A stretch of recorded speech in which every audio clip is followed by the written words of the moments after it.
আমরা যে গাছটিকে কৃষ্ণচূড়া ভেবেছিলাম, যার উদ্দেশ্যে ধ্রুপদী বিন্যাসে কয়েক অনুচ্ছেদ প্রশস্তি লিখেছিলাম, গতকাল বলাইবাবু বললেন ওইটি বানর লাঠি গাছ।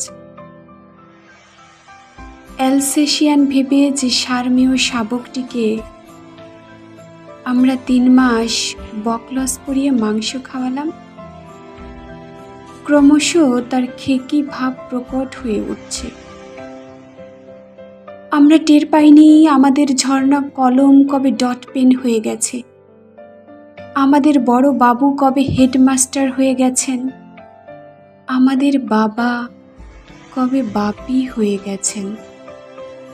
আমরা বুঝতে পারিনি আমাদের সর্বনাশ হয়ে গেছে।